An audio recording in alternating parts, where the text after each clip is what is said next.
Donc bonjour à toutes, bonjour à tous. Donc comparé à lundi, donc j'ai revu un peu la vidéo. Il y avait des sons bizarres, donc j'ai mis un micro, ça devrait aller. S'il y a des soucis, n'hésitez pas à me le dire, comme ça je verrai ce que je peux faire. Et surtout, ça s'est peut-être pas vu, mais j'étais tellement stressé que il y a plein de choses que j'ai pas fait pendant que je codais. Donc, euh, donc déjà, on va y remédier. Donc première chose, quand je commence en général les projets, je me crée un fichier readme.md. Ce fichier en fait, il sert à la fois à YouTube, à GitHub pour afficher la description du projet, donc quiz algebra, euh, et aussi pour moi de savoir quelles sont mes étapes. Et donc comme ça, je vais pouvoir définir les étapes que j'ai à faire aujourd'hui et, et suivre plus facilement ce qui se passe. Donc, en fait, l'idée de ce quiz de calcul mental, c'est d'avoir, allez, 10 questions. Les questions seront générées à la volée par le code JavaScript et il y aura pour chaque question 3 ou 4 propositions, on va voir, euh, en bas, et il faudra cliquer sur la proposition qui correspond à ce qu'on veut. Voilà. Et donc, je vais noter tout ce que je pense nécessaire pour que le quiz fonctionne et tout ce qui est optionnel. Donc, comme ça, je me perds pas trop et dès que j'ai des idées. Donc, première chose, c'est qu'on doit générer un. Donc, j'écris tout en anglais, hein. Ça, je peux effacer. Générer.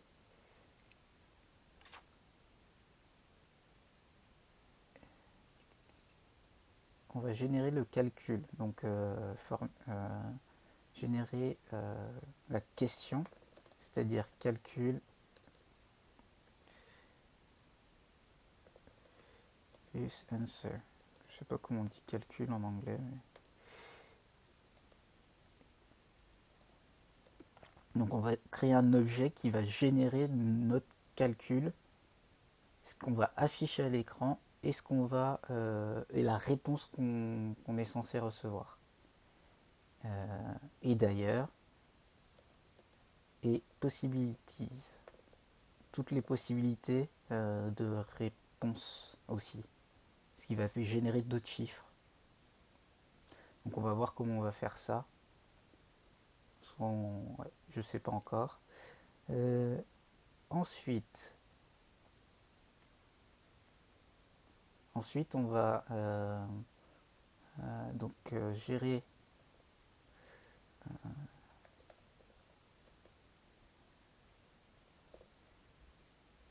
On va gérer les clics. Donc dès qu'on clique sur une carte, enfin sur une réponse,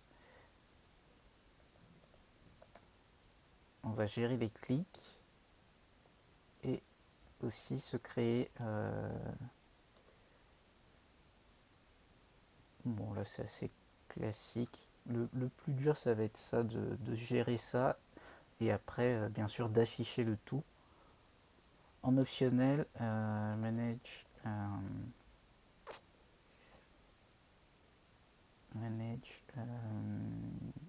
keyboard. Donc en fait, si j'écris sur mon clavier une réponse, et ben, elle sera gérée, mais ça c'est en optionnel si on a du temps. Et en gros, ça sera input 1, 2, 3, 4, parce qu'il y aura 4 propositions. Donc les seuls trucs qui seront reconnus, c'est les chiffres 1, 2, 3, 4. Parce que sinon, si par exemple la réponse est 125, il faudrait en gros que j'attende, enfin, il faudrait ce qu'on appelle un debounce, mais c'est un peu embêtant. Donc on va plutôt dire, quand j'ai tapé les, les touches 1, 2, 3, 4, et ben ça, ça donne comme réponse la carte 1, 2, 3, 4. Ben, je pense. Alors, j'ai pas vérifié que j'avais un retour son. Si, c'est bon. Ok, bah c'est parti pour l'instant. Et donc, comme la dernière fois, on part de 0. Première chose, on crée notre fichier index.html. On crée notre dossier CSS et notre dossier JS. Donc, je mets le dossier dans le style.css, quelque chose de vide pour l'instant. Dans le JS, je crée le main. Et ce que je vais faire, comparé à la dernière fois, pour simplifier le code, c'est que je vais séparer, je vais créer plusieurs fichiers. Ça va être un peu plus compliqué à refaire, mais ça sera plus simple à lire le code pour comprendre ce qui se passe aussi. Donc, on commence par notre HTML. Hop. Je commence par vraiment le plus simple. Je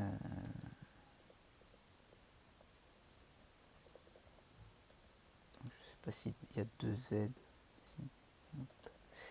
Gebra. On va importer notre CSS, donc rel stylesheet,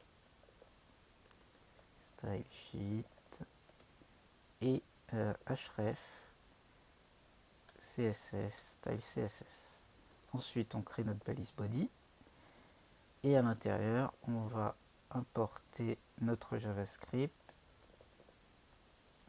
donc la src js main. Voilà. Ensuite, là, ce qui va se passer. Ah oui, voilà, c'est ce que j'ai oublié. Il y aura une gestion d'écran.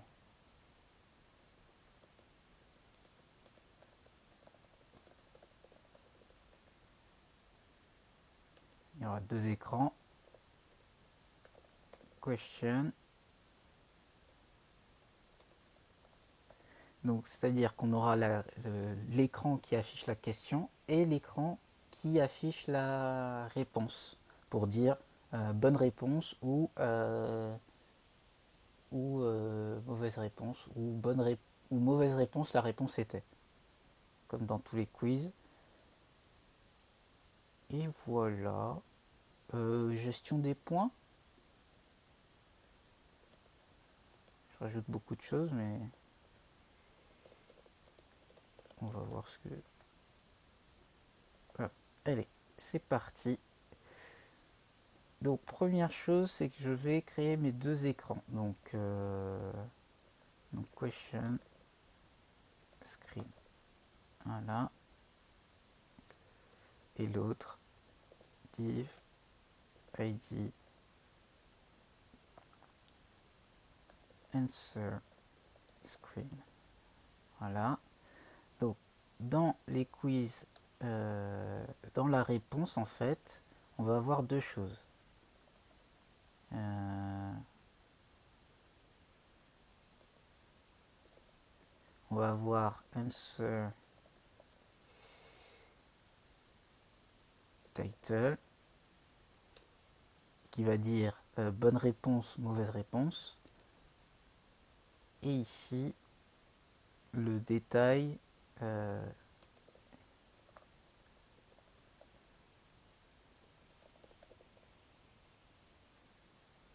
voilà, le détail qui va dire bonne réponse. S'il y a bonne réponse, il n'y a pas de détail. S'il y a une mauvaise réponse, il dira la réponse est. Voilà. Mais pour l'instant, c'est vide parce que ces informations-là vont être remplies par le JavaScript après. D'ailleurs, commence à coder, mais j'ai toujours pas lancé mon serveur. Ouh là là, terrible erreur. Hop. Donc, moi j'utilise, donc j'ai installé Node.js, j'utilise un module qui s'appelle Live Server. Donc je lance Live Server, il a été installé globalement sur tout l'ordinateur. J'ai juste à lancer comme ça, et hop, ça me lance un serveur. Je vais fermer ça, puisque j'en ai pas besoin. Et ensuite, pour le question screen, ce qu'on va faire, c'est que on aura plusieurs informations. Donc la première, ça sera dans une balise P, ID, screen,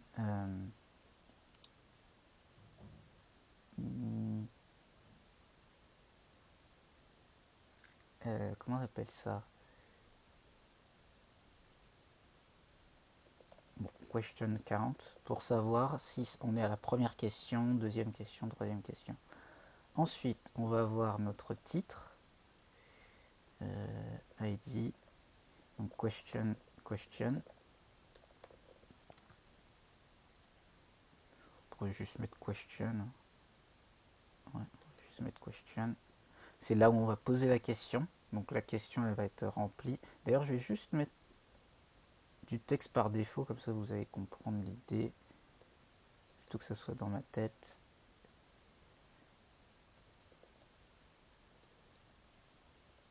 Plus 2, question très dure. Voilà, ça va s'afficher comme ça.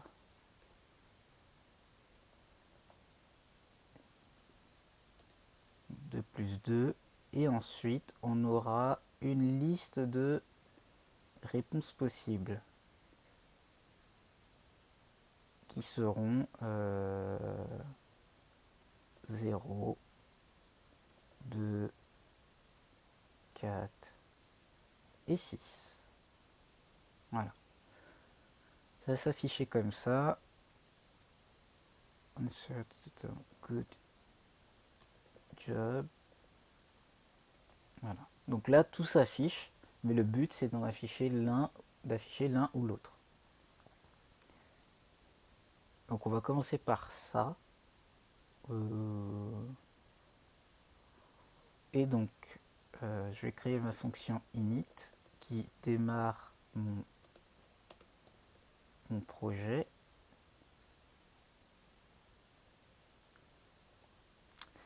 Et avec sur l'événement window onload, on va attendre que toute la page est chargée pour lancer la fonction init. Ensuite, ce que je vais faire, c'est que je vais créer une variable else pour elements qui va lister tous les éléments que je vais utiliser dans mon code. Et je vais les mettre à 0 par défaut. Donc ça va faire quelque chose comme... sur le chat, si vous avez des questions, n'hésitez pas.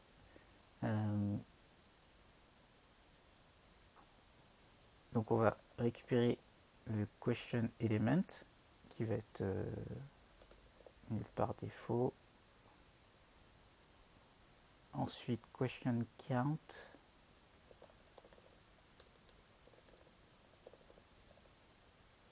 J'ai pas besoin de rajouter L puisque je vais être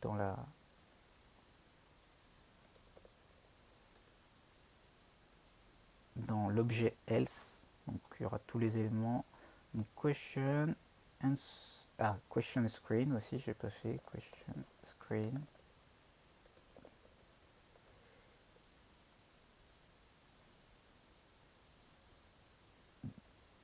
Ensuite insert title, insert detail.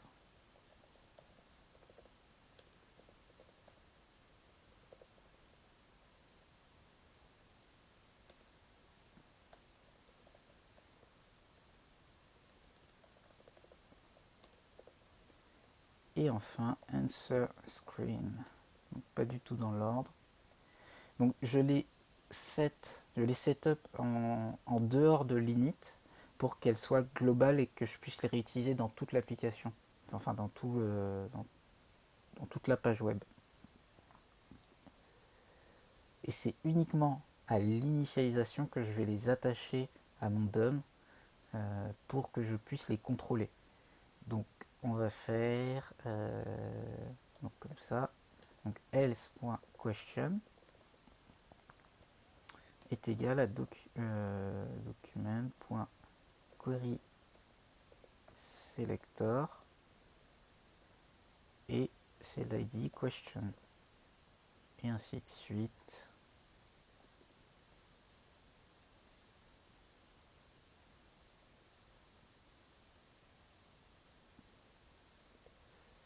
Question screen, insert title,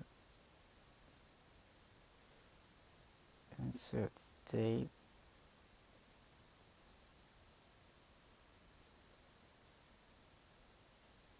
et insert screen. Ah, je peux copier. Ok, donc question c'est bon, question count, question screen, question title, answer title, answer details et answer screen. Et voilà, donc c'est défini dès le début, comme ça je peux les manipuler plus tard et ensuite on verra ce qu'on fait. Donc maintenant, d'ailleurs j'ai excusez-moi. Donc la suite, maintenant, alors qu'est-ce que je vais faire je vais générer ma... non, je vais cacher ici le answer screen qui par défaut est caché, display none en CSS. Donc dès que je charge la page, je ne vois que le premier, que les questions. Et c'est le JavaScript qui va switcher et qui va faire apparaître l'un ou l'autre.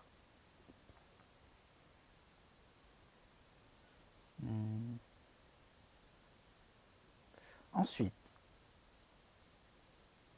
je vais créer mon générateur de questions et de... Ouais, je vais créer mon générateur de questions. Voilà, on va faire ça ensuite. Donc,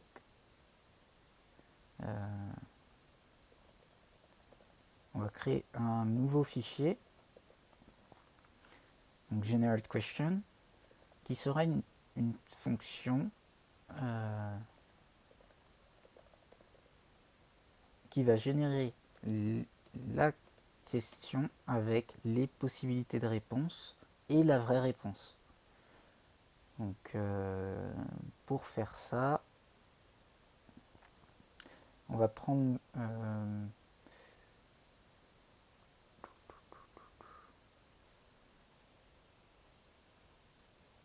donc on va déjà générer const generate random int. Donc on avait déjà vu cette fonction sur l'autre code.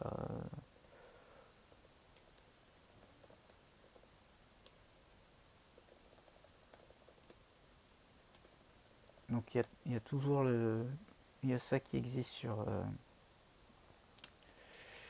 Stack Overflow.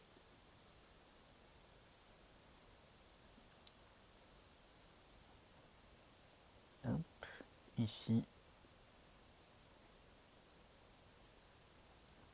Donc get random int directement.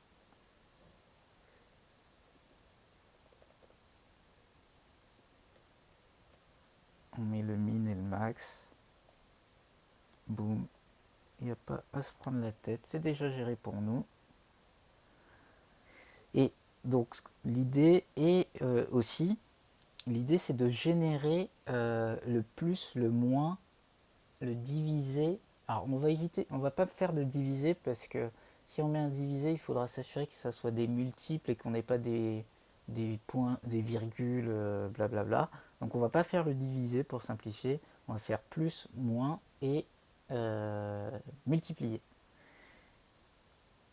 Et ça va être généré au hasard.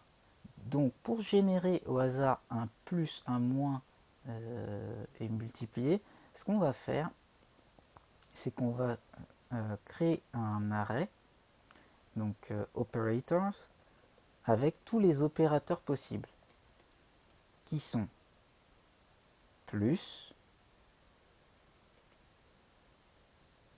je vais les mettre en string, donc en chaîne de caractères, plus, moins et x pour multiplier. Et à chaque fois qu'on va générer une question, on va récupérer au hasard un des opérateurs. Pour récupérer au hasard un des opérateurs, on va en fait récupérer dans le tableau l'opérateur qui a l'index 0, l'index 1 ou l'index 2. Et vu que je vais les récupérer soit l'un, soit 0, 1 ou 2 de manière aléatoire, et ben je vais utiliser ma méthode getRandomInteger qui va générer un chiffre au hasard entre le min, 0 et 2, le max, puisque mon array, s'il a 3 éléments, il commence à 0, il fait 0, 1, 2, donc il passe de 0 à 2. Donc const selected operator est égal à operators et getRandomInt 0. Et plutôt que de mettre 2, parce que si un jour je change et je mets plus d'opérateurs, ce qu'on va faire, ça va être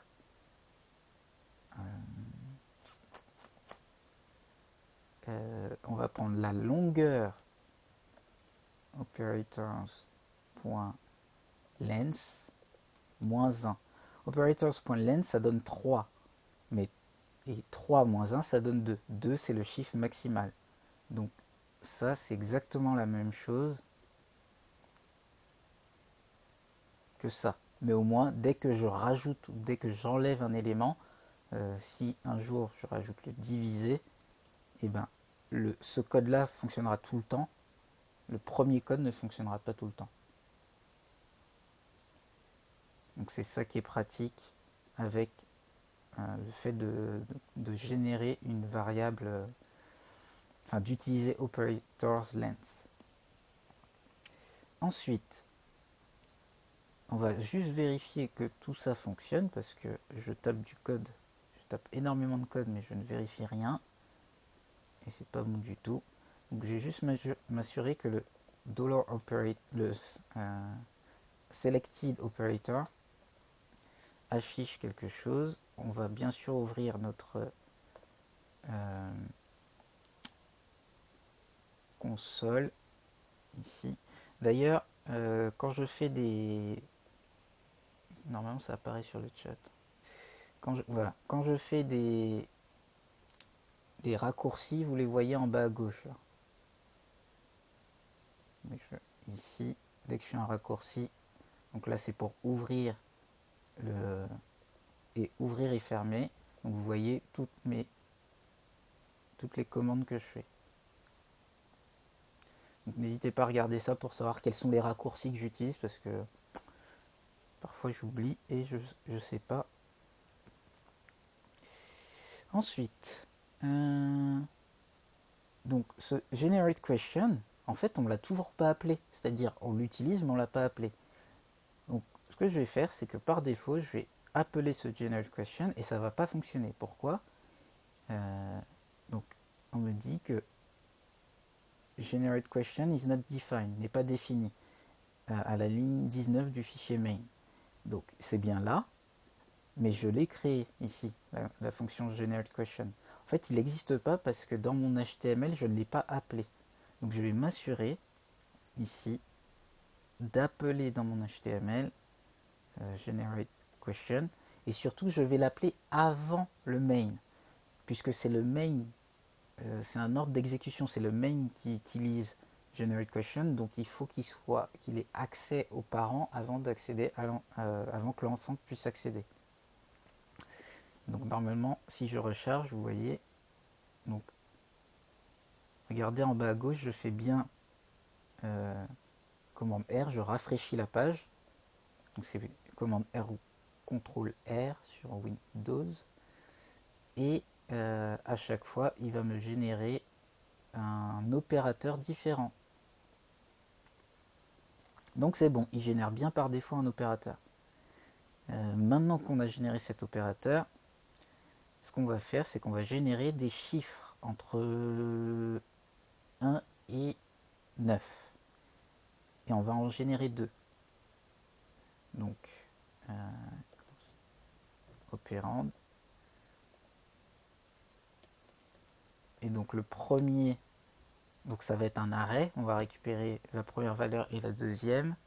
Et donc le premier, ça va être get random int de 1 à 9. Et pareil, le deuxième, bah, c'est pareil en fait, on duplique 1 à 9. Ensuite, pareil, on va console log pour voir ce que ça nous donne. Voilà, donc si je rafraîchis à chaque fois, j'ai des chiffres différents. Et bien ce qu'on va faire maintenant, c'est qu'on va créer notre question. Donc,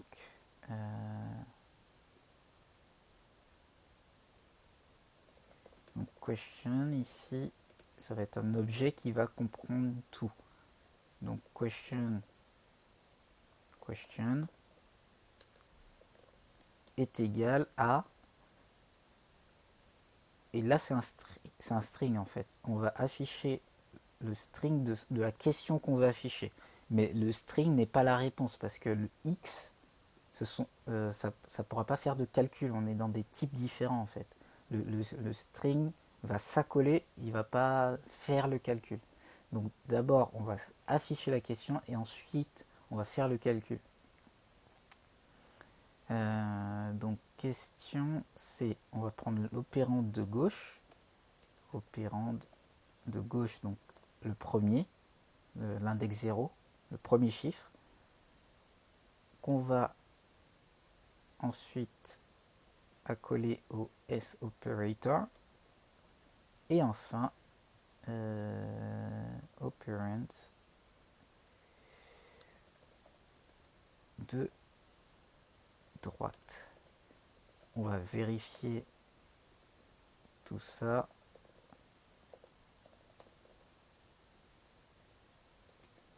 J'aime bien vérifier à chaque étape, comme ça je sais.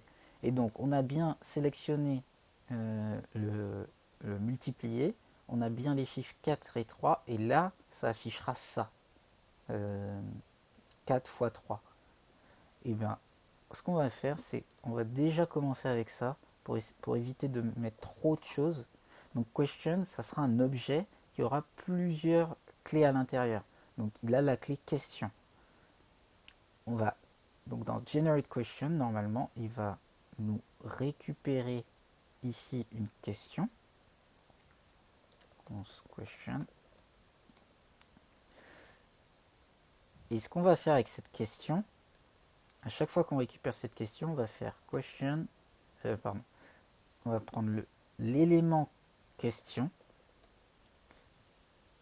et dans cet élément question, ce qu'on va lui faire, c'est qu'on va faire inner HTML, on va écrire dans le texte HTML la valeur question. Et voilà, donc dès que je rafraîchis, ça affiche bien ce que j'avais généré. Donc ici, dans l'élément question, on va modifier l'HTML avec la valeur de question, avec la valeur question de l'objet question, puisque dans je devrais mettre plutôt titre. Voilà. parce que ça va créer de la confusion.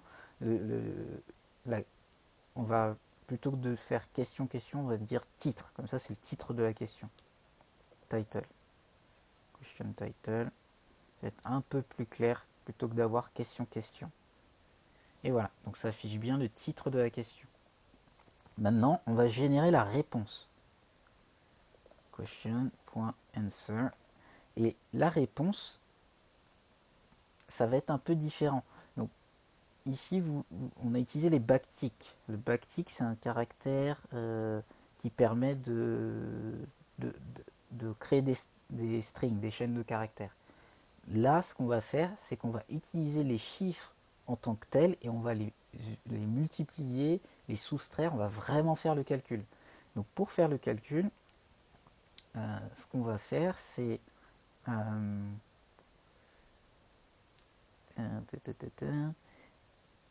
on va prendre le vrai chiffre. Donc operand, on va prendre exactement le même ordre, mais cette fois on va l'exécuter. Et on va pas simplement l'afficher. Et le seul petit truc qu'on va faire, c'est que l'opérateur, ça peut pas être un string, ça doit être un vrai opérateur. Donc on va voir ça juste après.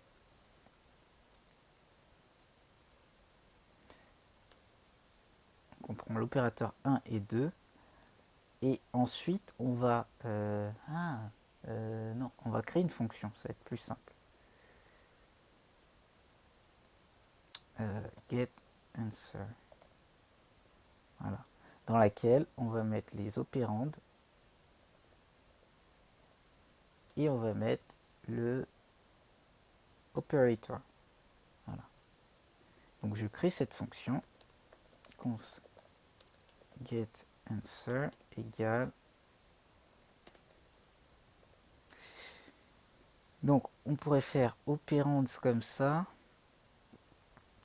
et operator, et donc là je peux changer le nom, j'ai pas besoin de mettre selected operator puisque dans cette fonction elle ne connaît que l'opérateur, donc elle s'en fiche. Et donc ce qu'on va faire, c'est qu'on va faire une déstructuration directe, left operator comme ça, et ensuite right operator comme ça. Tout de suite on a des noms qui sont directement utilisables. Hop.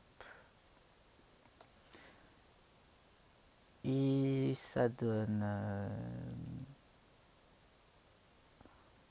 et on va créer et en fait c'est quoique en fait le S operator qui à la base était utilisé comme selected operator, on va prendre le str operator parce que pour l'instant c'est pas le vrai opérateur, c'est le string, c'est le donc str pour string, c'est le string operator.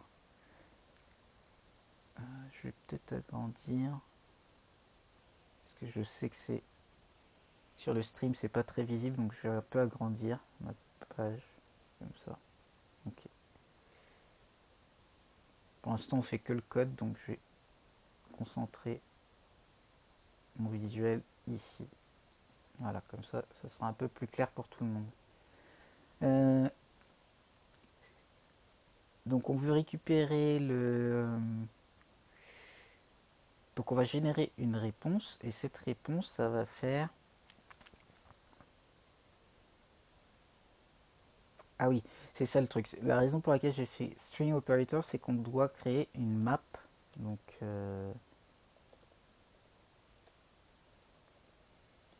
là, c'est un concept un peu compliqué si vous démarrez. C'est qu'on va créer un objet qui sera une map de la corrélation des opérateurs. Non, on va faire simple. On va faire simple. Je vais faire un switch.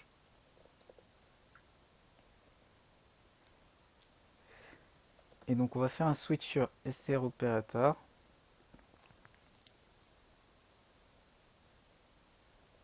On va récupérer let answer qui est égal à rien. Et on va return la réponse. Voilà. ensuite, on va faire case.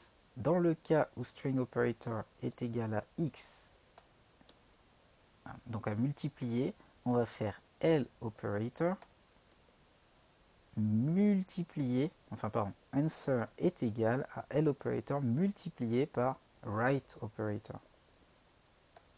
Voilà. Break. Et ensuite, case moins answer left moins write operator. Break. Et case plus answer égale left operator plus right operator. Et donc là, vous voyez que en fait, bon, vous le voyez pas encore puisque j'ai pas mis la réponse. Donc, je vais faire un console log avec la réponse et on va voir vraiment ce que ça donne. Donc, question answer cette fois. On regarde. Donc, ici, 2 plus 8, ça fait bien 10. Et vous voyez que quand on fait un string 2 plus 8, ça affiche 2 plus 8. Ça ne fait pas le calcul.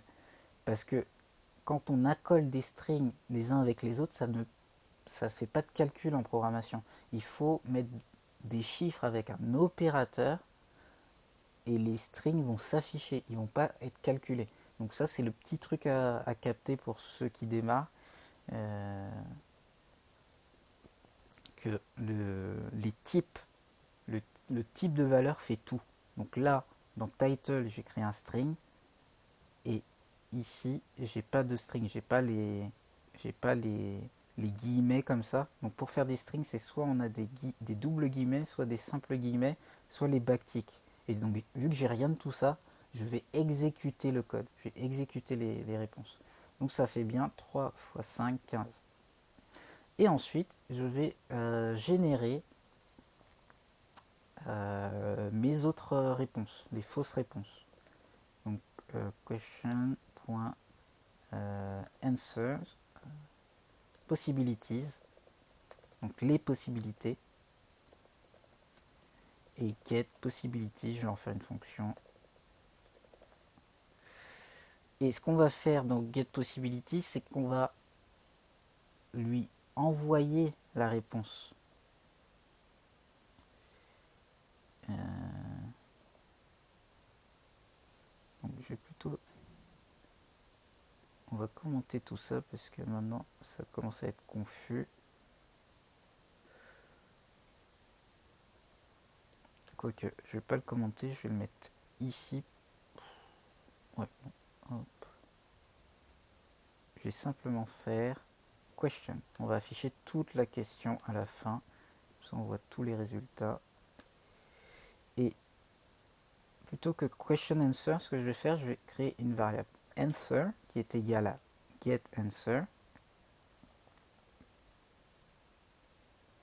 Je vais ensuite assigner answer, la variable answer à l'objet question answer. Et comme ça, dans get possibilities, eh bien, je peux dans get possibilities, je peux récupérer answer. Et l'erreur que j'ai eue, c'est que justement, on regarde, savoir lire les questions JavaScript, c'est extrêmement important, c'est la première chose à faire. Donc, uncaught reference error, ça veut dire qu'il ne connaît pas cette référence. Get possibilities, il ne le connaît pas, ce n'est pas défini.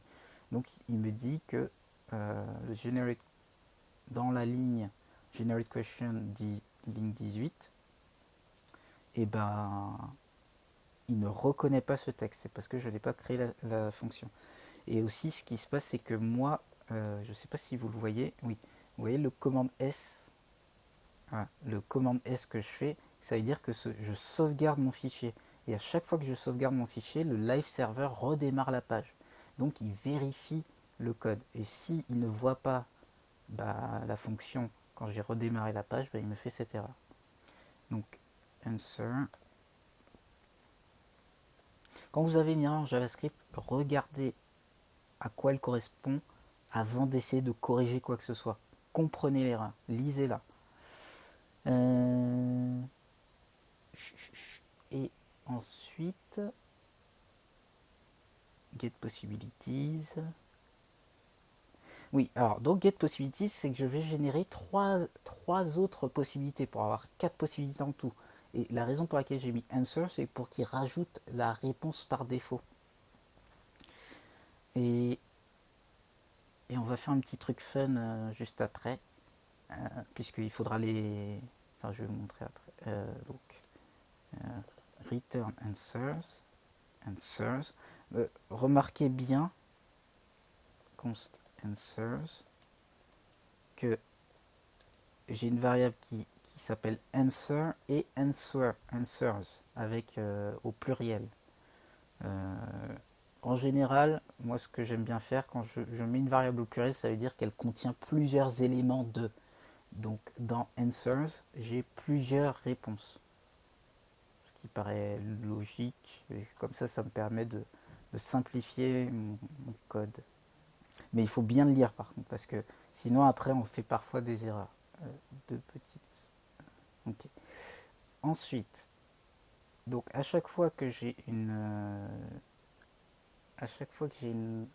réponse, donc oui, je vais générer un chiffre par défaut. Donc ce chiffre, maintenant, je vais le générer entre moins 20 et 100. Le plus gros chiffre que je peux avoir, c'est 9 fois 9, donc c'est 81. Donc entre moins 9, entre moins... D'ailleurs, le plus petit chiffre, c'est quoi? Si j'ai 1, moins 9, ça me ferait moins 8. Donc entre moins 8 et 81. Donc je vais générer 3 chiffres. Donc on va faire array.from.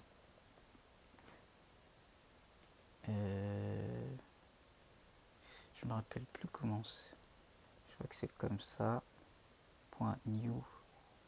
Donc là, non, je vais pas faire ça. C'est un peu trop complexe. Quand on démarre, je vais faire une boucle classique. Donc for let i égale 0, i inférieur à 3, i plus plus, et à chaque fois que j'ai answers,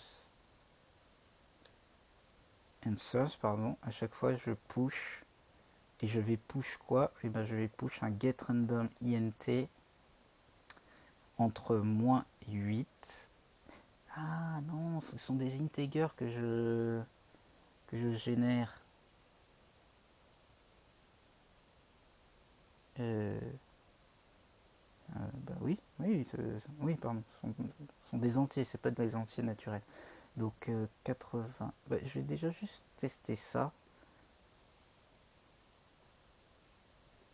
pour m'assurer que la fonction que j'ai pris en ligne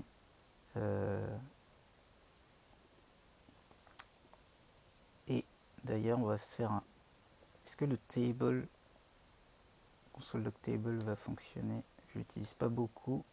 Ah, super. Ok. Ouais, non, c'est pas approprié pour un objet, mais c'est bien. Ok, donc le moins fonctionne.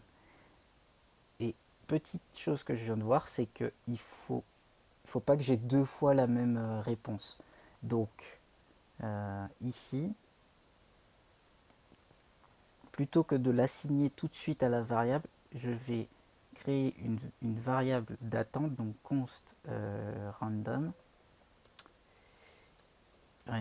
est égal à 0, enfin moins 8 et 81 cette fois, et je vais dire si le chiffre random que je génère ne fait pas partie de la variable answers. D'ailleurs, dans answers, première chose, je vais lui... je vais dans tous les sens, mais je vais aller doucement pour que vous compreniez, parce que dans ma tête c'est clair, mais peut-être... Donc je vais aller doucement. Première chose, je vais dire si ce n'est pas inclus. Donc include, ça permet de vérifier si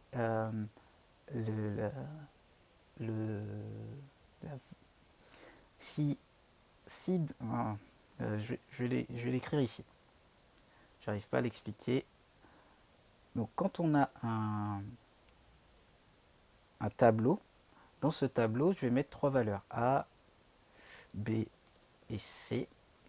Et includes va me permettre de savoir si la valeur que je recherche fait partie ou pas du tableau. Et ça va retourner true ou false. Donc j'ai un arrêt avec 1 A, B, C et je vais vérifier si dans A, B, C j'ai... Enfin, je vais vérifier par exemple B. B, ça me fait true. Donc là, c'est bon. Et si je fais par exemple D, eh ben, ça va me faire false. Donc ça me permet de savoir si dans cet arrêt, j'ai déjà cette valeur. Et donc si dans l'arrêt, j'ai déjà la valeur, que ça me retourne true, eh ben, je n'ajoute pas à answer. Par contre, si ça me donne false, alors je vais push dans l'arrêt la valeur random. Ce qui veut dire que la première fois, mon arrêt, il est égal à rien. Je fais include le chiffre 3. Le chiffre 4, il va me faire false. Donc je vais push dans l'arrêt le 4. Et ensuite, la deuxième fois, je vais faire include. Je vais prendre un chiffre random. Et imaginons que ce chiffre random, c'est encore 4. Et bien là, il va me dire true. True. Et une fois qu'il me dit true, true, je ne vais pas ajouter le chiffre random ici. Je vais continuer la boucle. Et en fait, cette boucle d'ailleurs, elle doit s'arrêter que quand la variable answers a un total de 3 et non pas le i est égal à 3. Donc answers.length. D'ailleurs, ça serait plutôt une boucle while dans ce cas-là. Mais on va rester comme ça fonctionnera bien. Vous voyez, hop, ça génère bien plusieurs chiffres. Et ensuite, et qui sont différents.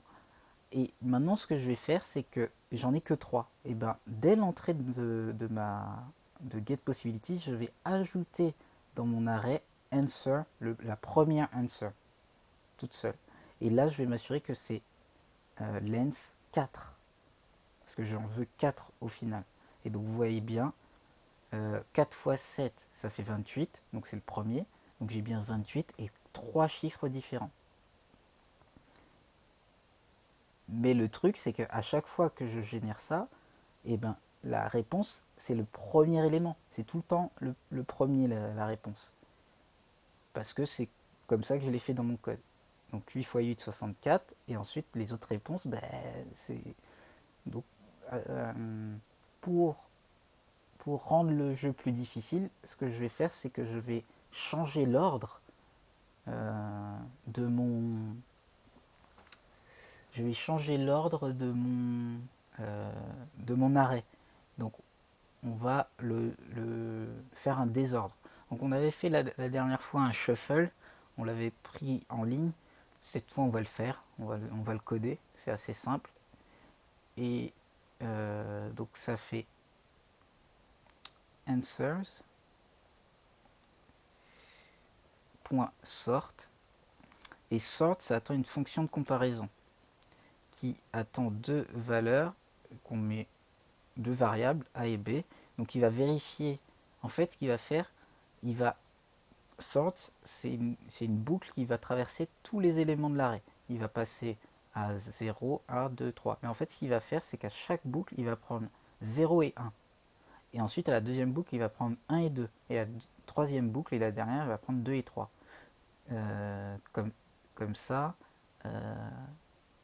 Et c'est pour ça qu'il y a deux paramètres d'attente. Parce que ce sont les deux paramètres qu'il va vérifier. Et on va faire return A moins B.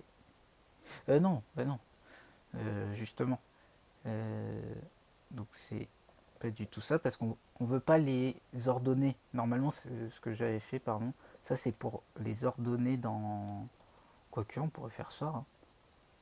Dans l'ordre logique, donc 0, 1, 0, 2. On peut faire ça. Ça, c'est toujours dans l'ordre. Ouais, en fait, c'est très bien plutôt que de les mettre dans le désordre. Ça sera toujours dans l'ordre comme ça. En tant qu'utilisateur, on n'a pas besoin de chercher. Je pense que ça va simplifier. Donc voilà, c'est tout le temps dans l'ordre croissant. Et si on voulait faire un sorting dans l'ordre décroissant, on ferait B-A. Voilà, on va faire A-B, je trouve que comme ça c'est bien. Et c'est super. Donc ici 2 plus 6 ça fait 8, mais 8 n'est plus la première réponse, puisque c'est pas dans l'ordre. Pareil, 4 plus 3 ça fait 7, mais c'est pas la première réponse. Donc ça sera jamais la première réponse, ça c'est cool. Et maintenant, ce 4 plus, enfin, ces possibilités, on va les afficher ici. À la place de 0, 2, 3, 4, 6, que j'ai 2, 4, 6, pardon, que j'ai mis par défaut dans mon HTML. Donc,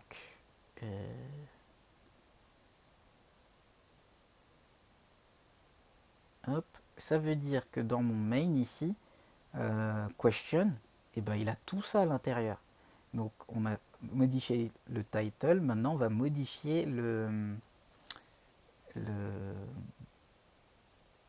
comment on appelle ça, ah oui, d'ailleurs je vais faire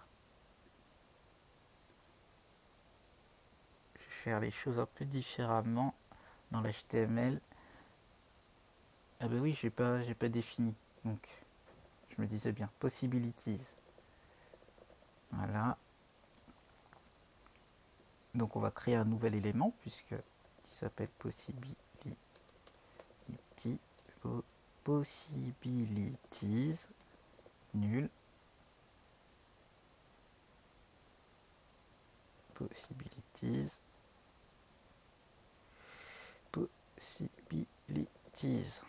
Hop.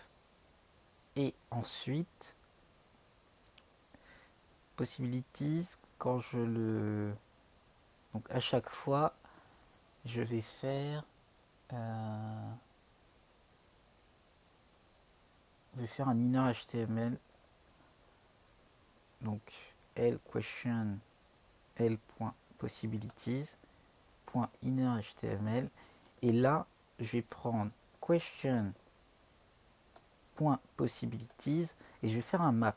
Et le map va me retourner tous les LI, donc tous les strings d'HTML dont j'ai besoin pour les afficher. Si vous voulez sur le chat que j'explique le map, que c'est comme vous le sentez, mais s'il y a une fonction que vous ne comprenez pas, donc le map c'est une fonction, donc tapez JavaScript par exemple, map, comme ça. Ouais, alors attention, pas le map directement, mais le array map, parce que c'est une méthode d'arrêt. Et moi j'utilise tout le temps le développeur mozilla.org, donc le MDN, Mozilla Developer Network. Vous avez toutes les informations sur le map, et d'ailleurs quand j'oublie une méthode, les paramètres, tout ça, et ben je vais sur ce site qui me donne tous les résultats. Enfin toutes les explications. Ensuite, donc le map attend une fonction, et cette fonction attend plusieurs paramètres. Est-ce que c'est... Ben alors le map de Java, non, je pense que en fait le map de Java c'est le map, c'est d'ailleurs j'écris array map, donc JavaScript map. Donc non, je pense que c'est l'équivalent ici. On a vraiment l'objet map en JavaScript, mais le qui, j'imagine, est l'équivalent de l'objet map en Java, mais je ne connais pas suffisamment Java. En fait, là, on voit que c'est un petit m, donc c'est une méthode. Mince. Donc, c'est une méthode, et vu qu'on a la syntaxe pointée, c'est une méthode qui vient d'un objet source. Et donc, c'est, en gros, en vrai, c'est un array map. Parce que le possibility, c'est un array. Moi, j'ai retourné un array. Donc, l'objet, ici, c'est array. Et quand on parle de l'objet map en JavaScript, c'est comme ça. Donc sur map, par exemple, il y aura des getters et setters, je crois. Mapget ou je sais pas, je connais pas les méthodes sur le map, mais en tout cas, ici on parle pas de même type, ici, parce que le map que j'utilise c'est une méthode de l'objet array, et le map dont tu parles c'est un objet tout court. Donc ça n'a rien à voir. Mais le map existe en JavaScript aussi, l'objet map. Donc là, on est dans la méthode map de l'objet array.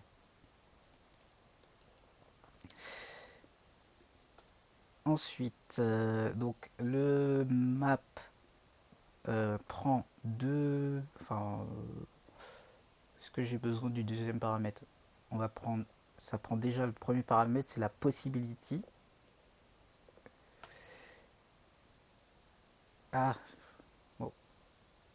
Ouais, j'aurais dû zoomer. Je sais pas si c'était assez visible. De rien. Ensuite, possibility. Donc on va récupérer à chaque possibility. On va prendre... Non, oui, pardon, j'ai pas expliqué, mais le map, il va faire une boucle à travers chaque élément. Donc il va prendre chaque élément, il va me donner à chacune des fonctions. Pardon. Il va me faire une boucle sur chacun des éléments. Donc j'ai 4 éléments, 0, 1, 2, 3, et il va me faire une boucle sur chacun de ces éléments. Et à chaque fois, il va me retourner l'élément. Donc la première boucle, il va me donner 4. Donc possibility, ici, ça sera 4. La deuxième boucle, ça sera 31. La troisième, ça sera 34. Et la quatrième, ça sera 62. Donc possibility, c'est égal au chiffre qui est à l'intérieur. Donc ce que je vais faire, c'est que je vais prendre les LI et je vais y rajouter possibility. Et voilà. Sauf que le map nous retourne à un array. Et l'array, quand on le print sur un string, dans l'HTML, ça devient un string. Et ce string, par défaut, il va rajouter les virgules. Donc nous, ce qu'on va faire, c'est qu'on va faire une syntaxe pointée, on va faire un join où il va rien mettre derrière, il va directement retourner plusieurs LI. Et donc, dans l'HTML, on a un HTML clean, comme ça, UL avec tous les LI. Si j'oubliais le join, regardez ce que ça fait. Voilà, on a plein de petites virgules qui arrivent en plein milieu, parce que ce sont les virgules de l'arrêt. Parce que, en fait, ça c'est un problème de conversion de type. Moi, je lui envoie un array alors que l'HTML attend un string. Le inner HTML attend un string. Donc, je lui renvoie join. Join, c'est une méthode qui transforme un array en string. Donc là, on le transforme en string et on accole un caractère vide entre les deux, comme ça. Le séparateur, par exemple. Le séparateur, il pourrait être ABC en majuscule, et vous verrez, j'aurai ABC comme séparateur à chaque fois. Ou le séparateur pourrait être un tiret. Et bien dans mon cas, je veux pas de tiret. Je veux directement...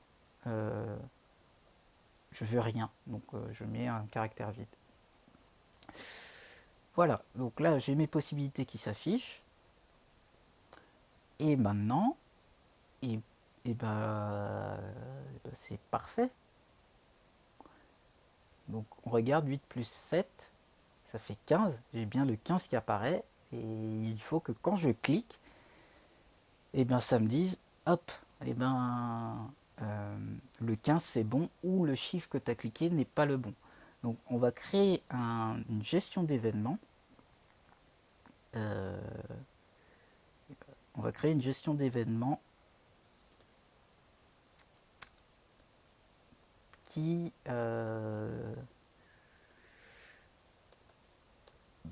et dès qu'on va cliquer sur un LI, et ben ça va afficher, afficher le texte qu'il y a dans le LI.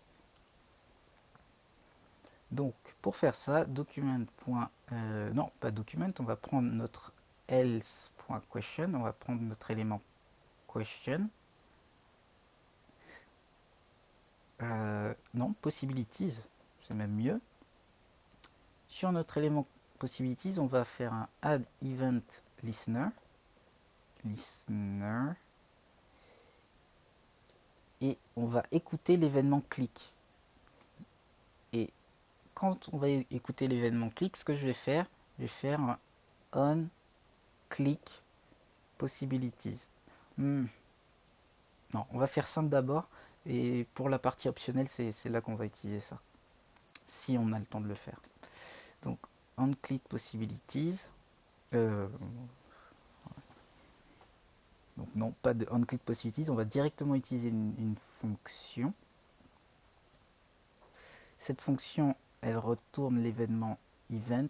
Cet événement event, je vais faire tout de suite une déstructuration dedans, puisque j'attends target dedans. Et ce que je vais faire, je vais faire un console.log de target.text ou inner.html directement. Et donc, on regarde dans ma console, quand je clique, voilà, j'ai bien le chiffre sur lequel j'ai cliqué. Par contre, en vrai, je n'ai pas de chiffre.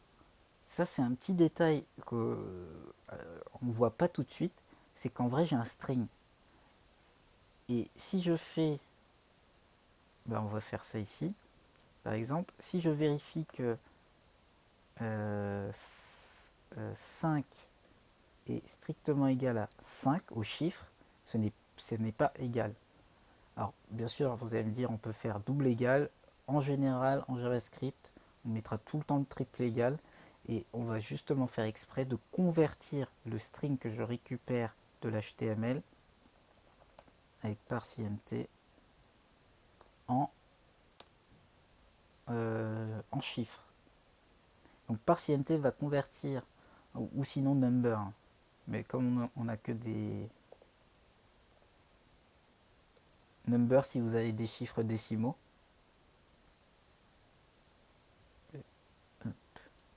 5.2,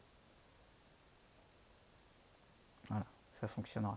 Alors que si vous mettez parse_int avec number, ça fonctionne. Oups. C'est pas pratique d'avoir ce petit truc qui me... où est-ce que je peux le placer? Bon, on va le laisser là. Hop, voilà. Mince, c'est justement ça. Je voulais montrer autre chose. Je vais montrer le parse_int. Parse_int ou parse_float en fait. Mais number c'est le plus simple. Bon, je vais pas rentrer dans le détail. Il y a plusieurs manières de gérer ça. Ici on n'utilise que des nombres entiers, donc des integers. Donc on va utiliser parse_int, parse_integer. Donc à chaque fois que je clique, je vais lui dire handle possibility. Ça veut dire que je lui ai envoyé une possibilité, et cette possibilité, je vais faire parse_int target.inner HTML. Et cette fonction handle possibility, ben je la crée. Const handle possibility est égal... non, en fait, c'est même pas handle possibility, c'est give answer. C'est envoyer la réponse. Voilà, tout de suite. Give answer. Et donc la réponse.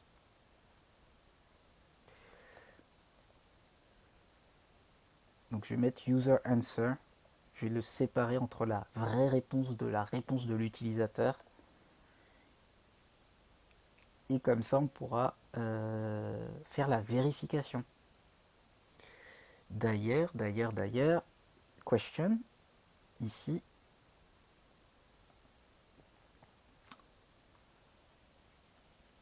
question, on va le rendre global, il est égal à nul par défaut. Voilà. Donc maintenant, question est devenu global. Maintenant, je peux vérifier si on a eu la réponse ou pas. Et donc, on va dire if user answer est strictement égal à question.answer,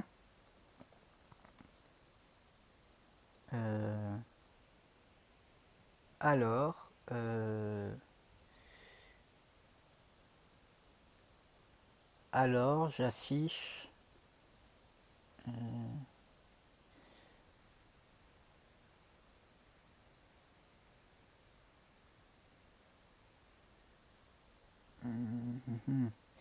et on va dans tous les cas on va switch panel,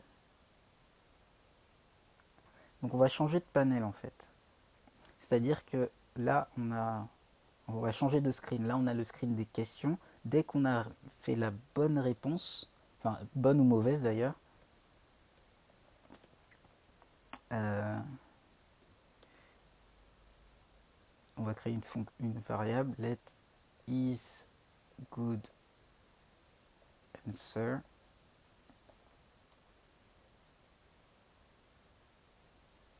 Non, bon, je vais faire plus simple. Oups. Bon, on va commencer doucement. Donc, je vais lui dire quand on a une... En fait, quand j'ai envoyé la réponse, oublions ça, parce que je vais le mettre juste après. On va mettre ça de côté pour l'instant. C'est juste pour que vous compreniez.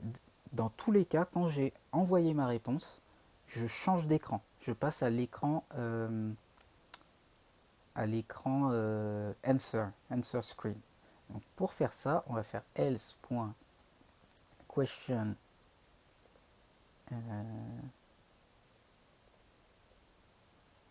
question screen point. Donc on a un élément, on va récupérer le style sur l'élément question et on va lui mettre display est égal à none. Et on va faire le contraire avec le answer screen où on va faire .style.display est égal à bloc parce qu'on l'avait caché au début. Vous vous rappelez quand on a démarré answer screen, il est display none et par défaut le question screen il est display block. Et ben on va inverser. Donc à chaque fois que j'envoie une réponse, quand je clique, on refait les étapes, quand je clique ici, ça va appeler give answer et give answer va afficher ou pas les écrans. Hop. Donc par défaut, j'ai pas vérifié ce que j'ai cliqué. Donc par défaut, si on se rappelle tout au début, le answer screen il a good job.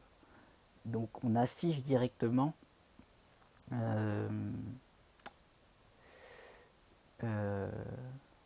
excusez-moi. Voilà. Donc à chaque fois que je donne une réponse, on switch d'écran.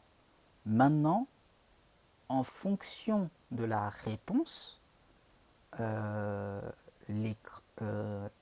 qu'on va afficher dans l'écran sera différent. Donc c'est là qu'on remet ça en place. Et donc si la réponse est bonne, ce que je vais faire, c'est que je vais modifier. Enfin, dans tous les cas, je vais le modifier. Donc quand la réponse est bonne, je vais mettre le H2 ici donc l'élément answer title qui sera égal à good job. Donc else.answer title est égal à good job. Et sinon, else answer title est égal wrong answer. Donc on teste. 8 x 7, ça fait pas 15. C'est pas bon. Pardon. Inner HTML. Je vais pas modifier le inner HTML. Voilà. Donc 3 plus 5, ça fait pas 0. Je clique. Wrong answer. Je rafraîchis à la main. 3 moins 5, ça fait moins 2. Good job. Super, ça fonctionne. Ensuite, ah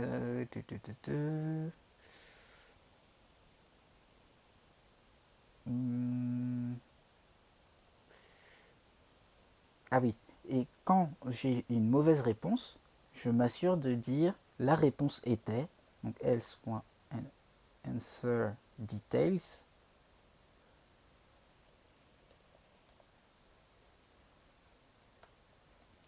.inner HTML est égal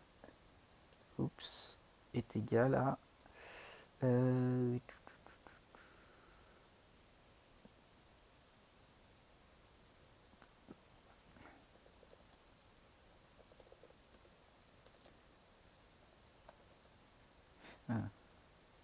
donc you said, tu as dit, alors, pareil, je vais utiliser les backticks, comme ça je vais pouvoir utiliser le template string à l'intérieur. You said user answer.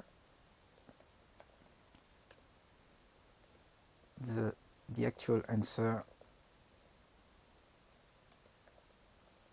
was, et là, question.answer. Voilà. Hop. Donc, quand j'ai une mauvaise réponse, je fais ça. Et il y a un petit truc qu'on va changer dans giveAnswer, mais je vais le laisser là, comme ça vous allez voir l'erreur et ça va être plus simple de comprendre pourquoi je vais mettre ce code après. Voilà, donc j'ai cliqué par défaut. Donc quand j'ai dit... est-ce que je... Ouais, je vais même remettre la question. Ouais, parce que moi je m'en... Question.title. Hop. 3 x 8 ça fait 24, donc... Il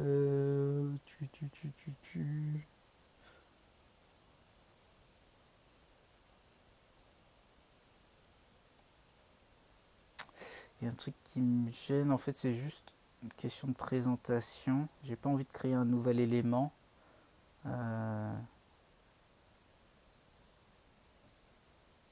Bon, je laisse comme ça. Je laisse comme ça. Non, je laisse pas comme ça, c'est illisible. Donc, ce que je vais faire, bah, je vais créer un answer details et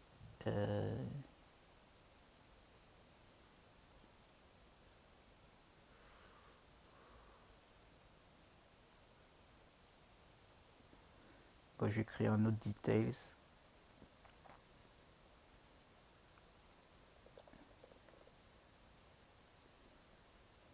Answer question, answer. Ouais, c'est un peu bizarre comme nom, mais en gros, ça va être pour réafficher la question.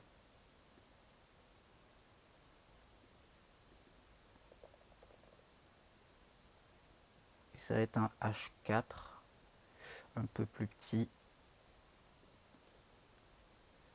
On va rien lui mettre, vu que maintenant... D'ailleurs, j'enlève tout ça maintenant. Pourquoi? Parce que je veux pas avoir des flashs. Si vous avez un navigateur plus lent ou que vous êtes sur internet, parfois vous aurez un flash quand la page démarre, elle affiche un chiffre et après elle affiche un autre. Donc là au moins il n'y a pas de flash. d'informations. Donc non, generate question, je crois qu'on a fini avec. On peut passer à ici. Et donc on crée ce nouvel élément qui est answer questions. Answer question, pardon. Question. Que je définis là. À savoir que je ne suis pas obligé de le définir là-haut. Mais pourquoi je le définis là-haut, c'est pour avoir conscience de tous les objets qui existent. Comme ça, quand je relis mon code, dès la première ligne, je sais tous les éléments qui sont utilisés. Mais c'est pas nécessaire, sachant que je les réassigne ici. Et answer question pour ne pas oublier. Voilà. Et donc, maintenant, je fais answer question. Inner HTML. Hop.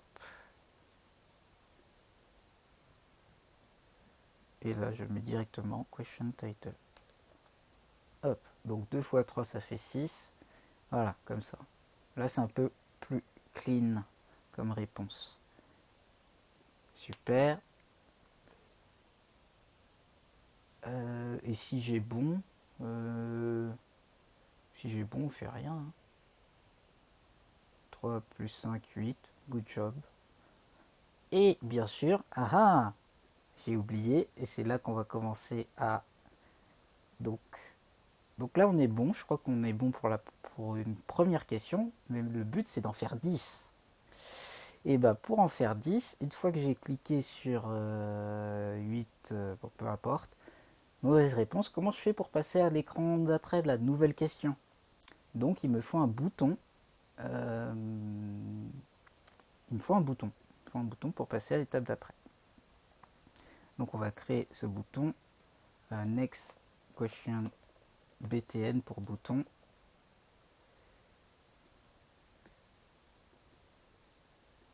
On le définit.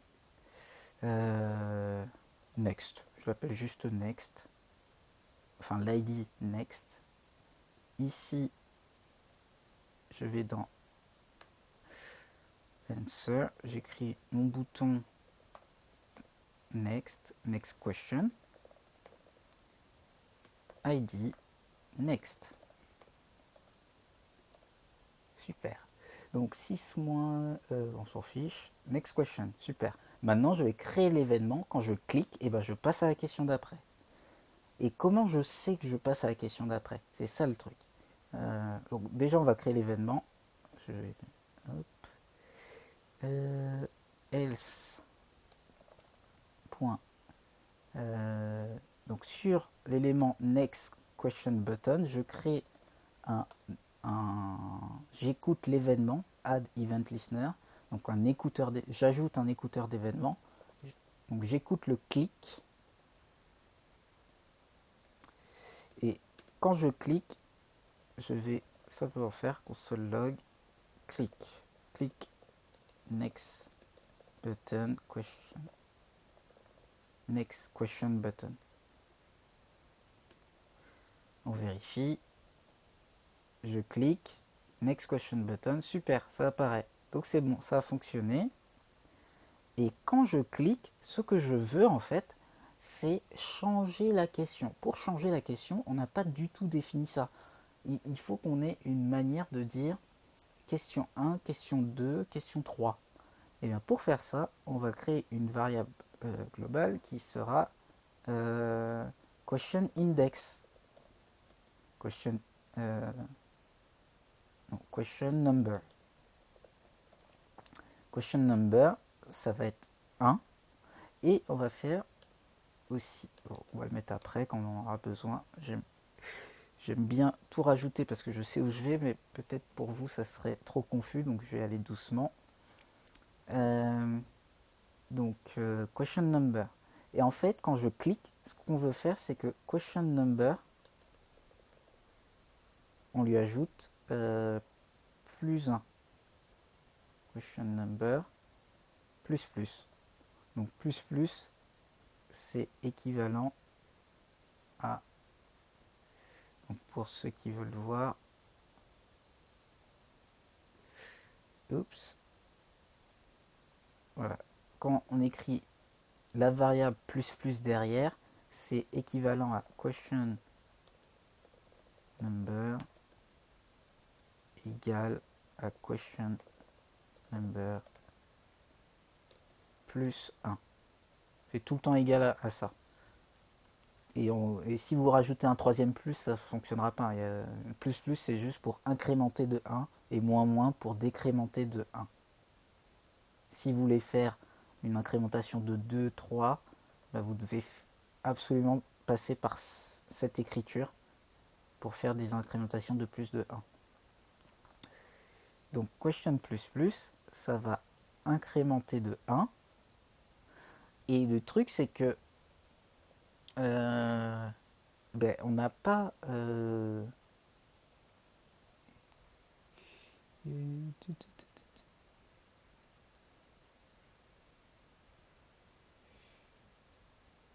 ouais,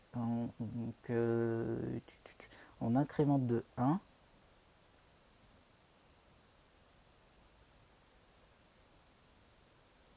Ouais, on va faire comme ça. Et ça veut dire que question number, maintenant, on va l'afficher. C'est-à-dire question number, par défaut, il est égal à 1.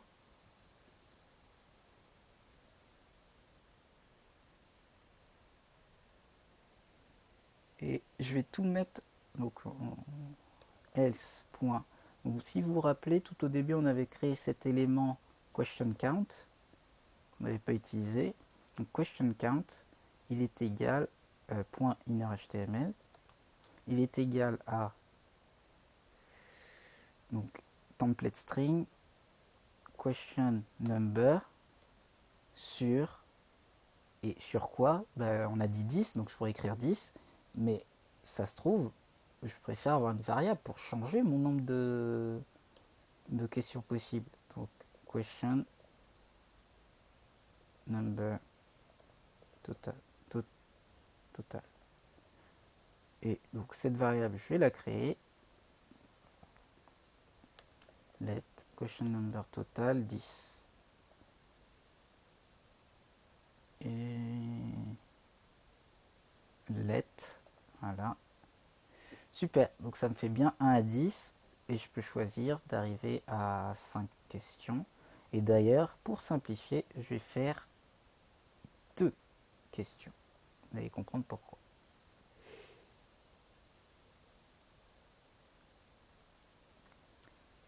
Donc, à chaque fois que je clique, j'ajoute question number et ensuite je show question. Je vais montrer la nouvelle question. Et donc cette variable show new question, cette fonction show new question, je ne l'ai pas encore créée. Et en fait, donc je vais la créer maintenant. Show new question est égal à hop. Et elle est égale à quoi?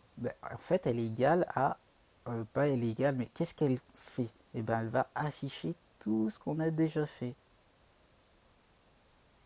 sauf ça ici. Toute la partie qui affiche le code, la première question, mais on va l'appeler ici. Et donc dès que je démarre le code, et vu que toute cette partie qui était là, on l'appelle, je vais le mettre ici, show new question. Voilà. Donc dès le début de partie, j'affiche une nouvelle question. Ensuite, quand j'ai cliqué, je vais régénérer une nouvelle question. Donc j'ajoute question plus, et vous voyez, ça va refaire generate question. Et on se rappelle, generate question, à chaque fois qu'on redémarre, c'est une nouvelle variable. Enfin, c'est une nouvelle valeur. À chaque fois qu'on rafraîchit la page. Et là, à chaque fois qu'on va rappeler show new question, ça va faire une nouvelle question. Donc 8 plus 2, ça fait 10. Good job, next. Ah, oui. Autre truc, c'est que vous voyez, il a bien généré deux questions. Ici, regardez, dès qu'on fait show new question, il affiche ça. Il affiche le console log de la question. D'ailleurs, je vais le mettre, puisqu'on ne le voit pas, ce console log, il est dans generate question. C'est le console log de generate question, celui-ci. Donc à chaque fois que j'appelle generate question, il m'affiche toute la question. Donc vous voyez, à chaque fois qu'on appelle generate question, il va l'appeler deux fois. Donc ici, une fois, 8, bonne réponse. Et ensuite, quand je clique, il appelle bien show question, celui-ci, celui qu'on vient de créer, mais il ne l'affiche pas. Et bien pourquoi? Parce que de la même manière qu'on avait affiché et caché les questions, et ben on va faire le contraire. Maintenant, on va cacher le answer screen, none, et on va afficher, bloc, le question screen. Donc 2 fois 2, 4, good job. Quand je clique, voilà, j'ai bien la question qui est affichée parce qu'on a bien changé les panels. Maintenant, on est arrivé à question number plus plus. Maintenant, ce qu'on va faire, c'est qu'on va vérifier si question number est inférieur à question inférieur ou égal à question number total, et ben on crée une nouvelle question. Voilà. Sinon,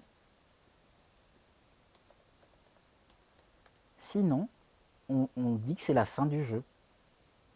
Et la fin du jeu, c'est quoi? On fait encore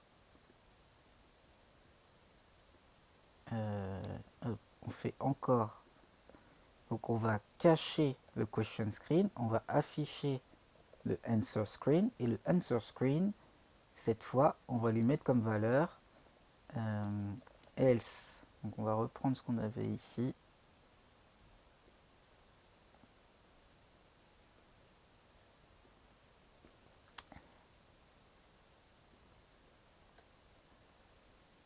Donc on va pas lui dire wrong answer, on va lui dire finish, congrats. Au lieu de mettre ici, ben c'est bien d'avoir ça, puisque maintenant ça va me permettre de rajouter autre chose.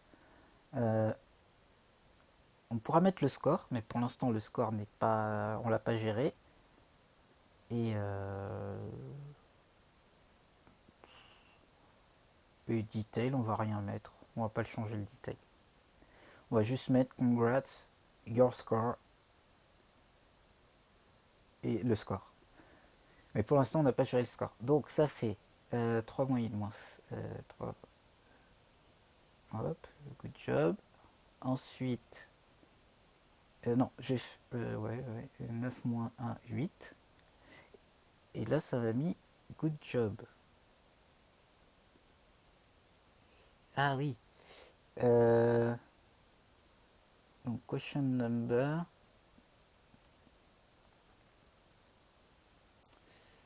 Ah. Oui, donc, ouais, donc c'est bon. Et oui, c'est bon, congrats. C'est bon, c'est parfait. Et autre chose, on va cacher le next question button. Ou sinon, non, on va pas faire redémarrer parce que ça va créer beaucoup de variables de gestion d'état. Donc on va juste dire quand c'est fini, on rafraîchit la page. Donc il n'y a pas... Ah, quoique. Ouais, on peut au moins faire ça. On va rafraîchir la page. Donc le next question button, on va lui changer le texte, inner HTML, et il va s'appeler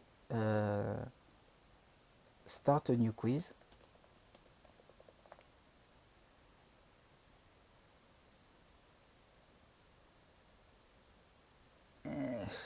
Ouais, non, oublions cette partie-là, on va juste le cacher parce que ça va ça va trop complexifier le code. Donc display, donc pardon, style.display, pareil, none. Donc on n'affiche pas.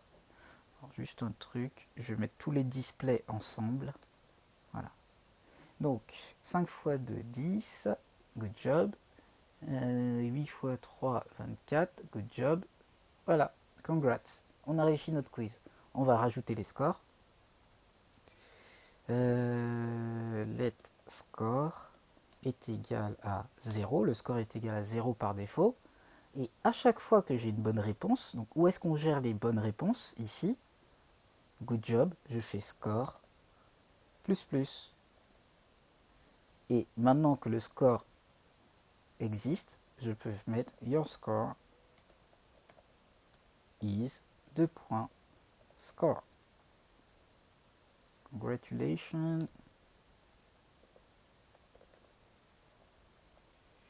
Donc 2 plus 2, 4. Good job. 7 plus 3, 10. Good job.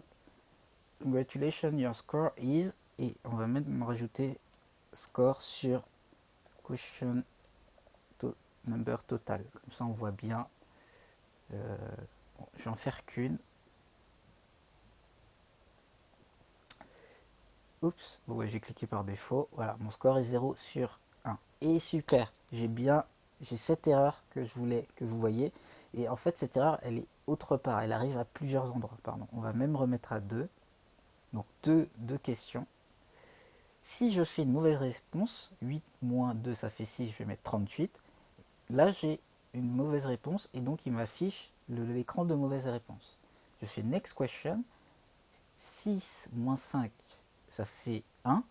Je vais cliquer sur la bonne réponse maintenant. Et qu'est-ce que ça va faire? Regardez. Et ben, il va m'afficher, il va me dire good job, mais il va m'afficher les anciennes valeurs de la question d'avant. Donc à chaque fois que j'ai une bonne réponse, je remets à 0 toutes les valeurs du question screen. Donc on revient ici dans give answer. À chaque fois que je donne une réponse, quelle que soit la réponse, je redéfinis toutes les valeurs. Donc celle-là c'est déjà fait. Le wrong answer devient good job. Mais maintenant le answer question c'est vide. Et le answer detail c'est vide. Puisque j'ai donné la bonne réponse. J'ai pas besoin de voir les informations.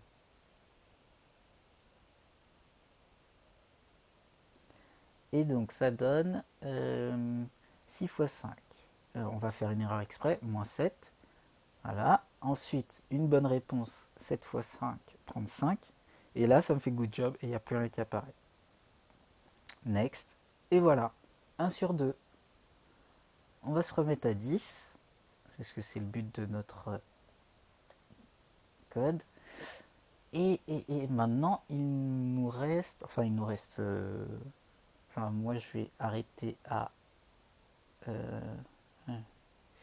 11h. Je vais juste regarder ce qu'on avait fait. Donc, générer le calcul, c'est bon. Gérer les clics, c'est bon. Gérer les écrans, c'est bon. Gérer les points, c'est bon. On a réussi. Alors, on va se faire un petit quiz. Oh non, avant de faire un petit quiz, on va faire du CSS parce que je pense que faire du joli CSS c'est toujours important. Et il y a un truc que j'aime bien montrer, c'est que moi je suis pas du tout un designer. Oups. Je suis pas du tout un designer, mais il y a des petits trucs que je récupère. Donc je vais aller sur coolors.co. C'est un site qui génère des palettes de couleurs, pardon. Et ensuite, je vais aussi charger Google Fonts pour gérer des fontes. Donc, je vais sur Google Fonts. Colors, il prend du temps à charger. J'en profite d'aller sur Google Fonts. Je vais chercher une fonte qui m'a l'air cool. Je vais prendre une... Voilà, celle-là, Oswald. Hop. Et ce qui est bien avec Google Fonts, il nous fait du pairing. C'est-à-dire qu'on peut voir avec quoi notre fonte va aller. On va peut-être inverser. Yes. Non, c'est pas... Bon, peu importe, on va inverser. Ouais, ça c'est bien comme ça. Super. Donc, je vais prendre la fonte Oswald et Montserrat. Alors, où est-ce que je les ajoute? Régular. Est-ce que c'est parce que mon écran... Voilà. Ah non. Non, je ne veux pas la télécharger.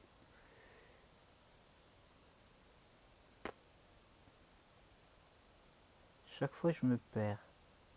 Donc, de toute façon, j'ai retenu Oswald et Montserrat. Donc, Oswald. Et... Ben non, je reviens sur le même... Normalement, il y a un... Ah oui, bah oui, Select Style. Pardon. Donc, le régular. Voilà. Et ensuite, on avait dit le Montserrat. Je fais plus. Voilà, super, c'est ça. Donc comme ça m'a ajouté les deux fontes. Je prends le embed et je récupère ce bout de code là. Attention, je vais aussi récupérer celui-ci et je vais le mettre dans mon HTML.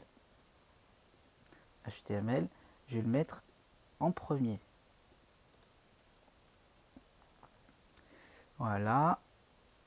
Ensuite, je vais récupérer cette autre partie qui va aller dans le CSS. Et dans le CSS, en gros, alors, le Oswald, c'est la fonte qui sert au header et Montserrat, c'est la fonte qui va servir au texte classique. Donc on va faire H1, H2, H3, j'étais descendu à H4. Tous les H vont utiliser Oswald et Body. Je vais utiliser Montserrat. Donc on va sur mon code et hop, ça a déjà un peu changé. Super. Maintenant, on va rajouter les beautés, les couleurs. Ah, merci Sodebo. En haut à droite des cas. Ouais. Bon, désolé, je regardais pas, j'étais vraiment concentré. Merci Sodebo.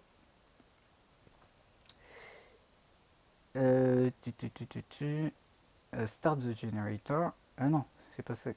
Ouais. Non, je vais plutôt explorer les palettes.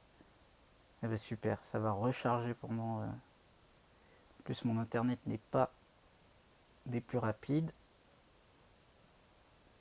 Donc ça c'est fait.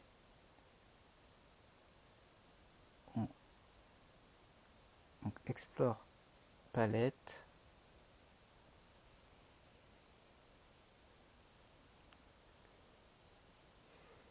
Alors je sais pas, là je me sens bien dans une petite palette pastel.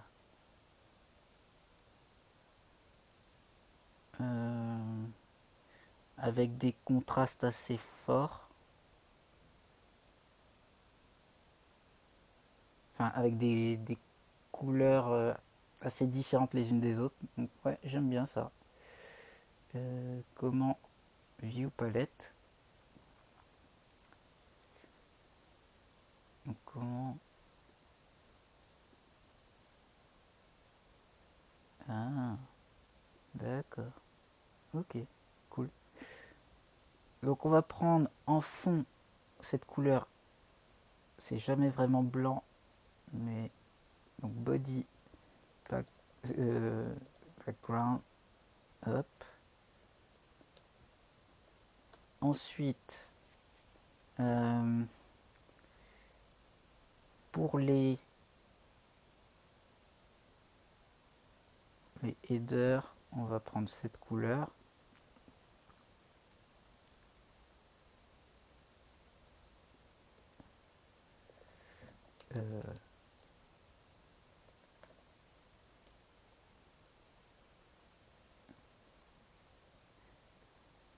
Non, pour les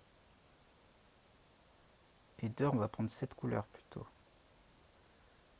Non, quoique ça risque de pas être visible. Bon, on va voir. On va voir ce que ça va donner. Donc le background c'est ça. Pour la couleur de fond, on va rester sur du classique. On va faire un noir. Et regardons ce que ça donne. Ça peut être très moche. On voit pas beaucoup en fait. Ah bah oui, j'ai pas créé mes... Oui, il y a plein de choses que j'ai oublié de créer. Allez.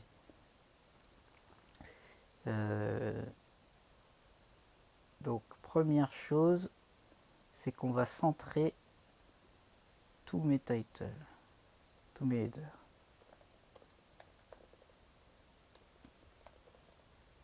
Et en fait, on va centrer tout le code, hein, toute la page. Voilà. Sur donc les LI,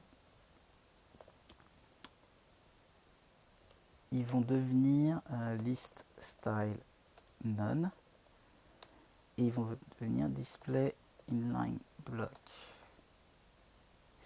Et on va rajouter un padding de 20 et un margin de 30, non, 0 en haut et de 10 sur les côtés. Voilà, on va leur mettre une border. Quelle couleur? Un petit gris à de 1 pixel solide avec border radius de 5. On va les rendre un peu plus carrés. Donc padding 0, enfin en haut à 20 et à droite 25. Ouais, c'est à peu près ça. Et ah bah oui, mon margin ne fonctionne pas parce que j'ai pas mis PX. On va le réduire.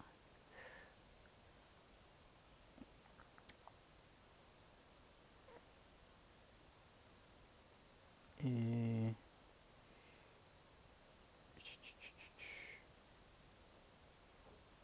on va le mettre à 5, comme ça tout va rester sur une ligne. Et bien sûr, il y a un petit truc, vous voyez, la raison pour laquelle c'est décalé, normalement, je crois que c'est ça. Parce que par défaut, le UL, il y a toujours une margin ou un padding. 0, non, non c'est le padding. C'est peut-être aucun des deux. Non, c'était bien ça. Par défaut, il y a, je vais mettre ça en commentaire. Et je vais vous expliquer avec le code. Par défaut, les UL, ils ont... Alors, comment faire pour... Vous voyez la partie bleue, c'est l'élément. C'est à l'intérieur de l'élément UL. La partie orange, c'est la margin. Et la partie verte, c'est le padding. Et donc là, vous voyez qu'il y a un padding de 40 ou de 20, je ne sais plus, qui est là par défaut dans quasiment tous les navigateurs. Et bien ça, on l'enlève parce que sinon, c'est pas centré. Donc voilà, padding 0. Et là, ça fait un truc centré. Par contre, le question count, donc je suis un peu ça, un peu... il n'y a pas d'ordre. Question count. Question count. Text line. right. Totalement à droite. Super. Donc 7 moins 5, 2. Super. Et ben voilà, on va utiliser justement notre rouge sur le bouton. Hop. Donc, oups.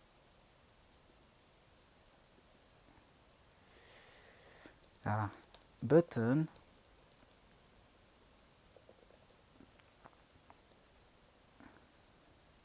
Background.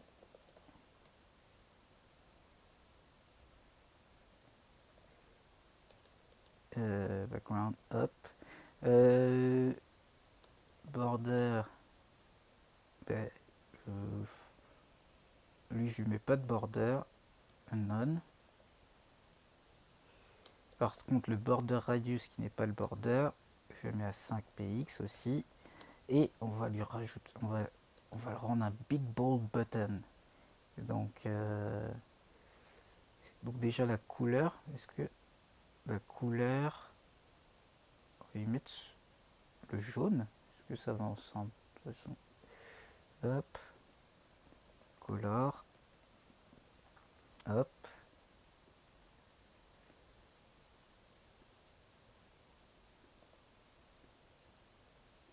J'ai pas sauvegardé. Non, ça va pas le jaune.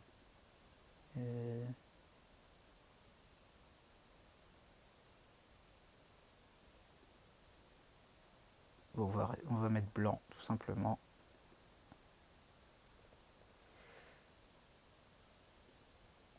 Voilà, là c'est bon. Ensuite, padding 20 px, 20 px partout. Et on va plutôt augmenter le texte, donc font size de EM. Oh, beaucoup trop gros là par contre. 1.3. Yes. Ensuite, on va lui mettre un petit box shadow.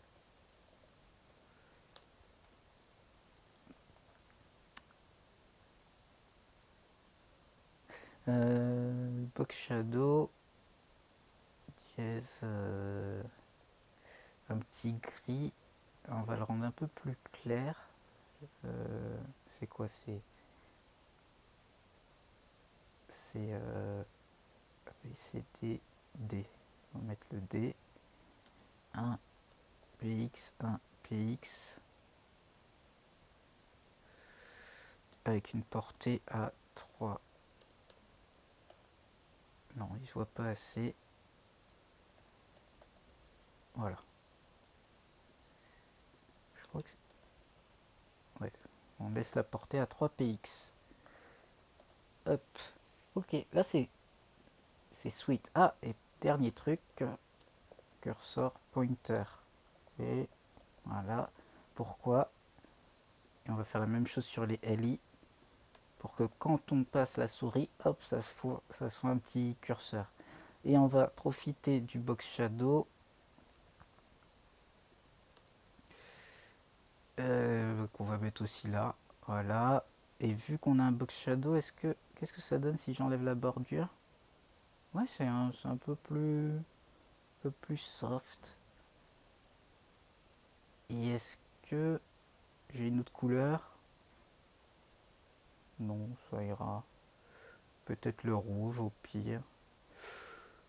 On va voir ce que ça donne.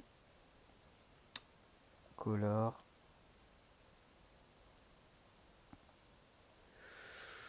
Ouais. Ouais. Allez, voilà. On va s'arrêter à ça. Qu'est-ce que vous en pensez? J'en pense que c'est l'heure, donc ça, ça devrait aller. Alors, 9 plus 7. Ben, je sais pas. Allez, c'est parti, on fait des trucs. On va quand même donner quelques bonnes réponses pour avoir des points. Hop.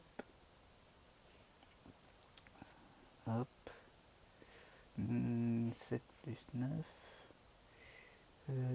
Allez hop, yes, c'est joli comme ça.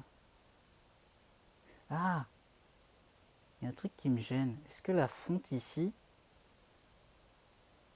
on va voir le computed, voilà, on va en profiter pour voir le computed. Donc quand on est dans Element, on va dans computed et on va voir toutes les fonts, tout ce qui a été appliqué. Et ici on va sur font family, voilà. Sur le bouton, la fonte n'a pas été appliquée. Je me disais qu'il y avait un petit truc bizarre. Donc button, font family, on va mettre la fonte de body. Voilà. Super. Là, vous voyez, ça correspond beaucoup mieux. Et ben, merci, Oudou. Et on va continuer pour finir. Next question. 10, 8 fois 1, 8. Et voilà, c'est fini. Alors, pour le congratulation, ici, on va... Oh, le H4, on le mettra en noir, par contre. Donc, si je le mets pas, par défaut, il sera noir. Voilà.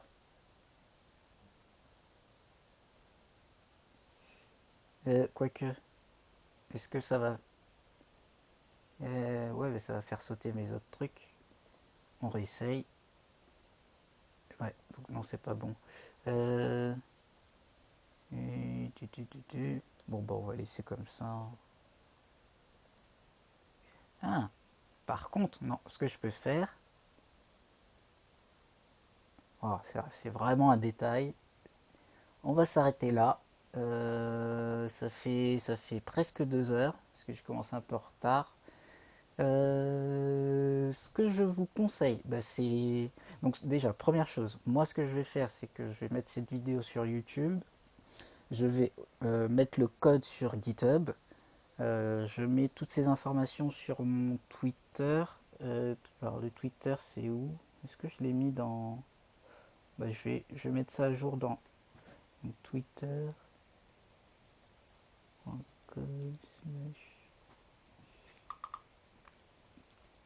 Ok. Donc, je mettrai tout ça à jour sur mon Twitter. Comme ça, vous serez au courant. Et je pense que je vais mettre les liens aussi là-dessus. Et, et oui, et maintenant pour vous, qu'est-ce que vous allez faire? Bah, ce qui serait bien pour vous, c'est d'essayer de reproduire ça. Donc, soit vous êtes plus intéressé par le CSS et reproduire une, une, euh, une page avec utiliser couleurs et les fontes comme j'ai fait, soit utiliser toute la logique de code pour recoder ce quiz. C'est à vous de voir, mais ça serait...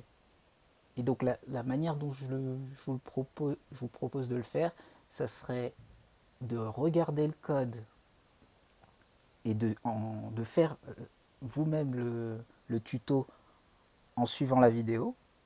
Et une fois que c'est fait, c'est pas fini, parce que suivre des tutos, ben, on n'apprend pas vraiment. Essayez de refaire par vous-même, sans regarder le tuto, mais en regardant le code, même, non, en évitant de regarder le code, juste avec ce que vous avez appris et ce que vous avez retenu. Et c'est normal, au début ça va être dur, mais ça va créer votre manière de penser et ça va vous permettre de voir, ok, là j'ai cliqué là-dessus, pourquoi ça fait ça? Quand je clique là-dessus, pourquoi ça affiche ça? Et ainsi de suite. Et là, vous allez vraiment vous rappeler, ah oui, il avait dit ci, il avait dit ça, mais moi je l'ai fait différemment, parce que vous allez le faire différemment. Vous allez réfléchir différemment. Chacun réfléchit différemment et chacun va faire son code différemment. Donc voilà, voilà. Donc ça fait maintenant 2 heures. On va s'arrêter là. Je vous souhaite de passer une très bonne journée. Et ce que je vais faire, c'est que je vais continuer à faire des streams tous les jours, sauf que les autres jours, je vais pas faire des tutos, je vais juste coder ce que je code déjà. Donc les projets sur lesquels je code, je vais moins parler peut-être, mais ça va être des trucs plus poussés. Donc pour ceux qui veulent voir des petits codes tuto, des petits trucs simples, Je préviendrai sur Twitter. Sinon, les autres jours, je vais continuer à faire des... Je code tous les jours, donc je vais continuer à streamer et montrer des trucs plus poussés pour ceux qui veulent suivre, qui viennent, et s'ils veulent poser des questions, comme ça on pourra aller sur des sujets totalement différents. Si vous avez des questions, ça sera le moment justement, ces streams non tuto, de poser vos questions sur des sujets totalement qui sont les vôtres. Voilà, voilà. Ben, merci à toi Oudou d'avoir suivi. Et merci à toi Sodebo et aux autres qui se sont peut-être connectés. Passez une bonne journée. À bientôt.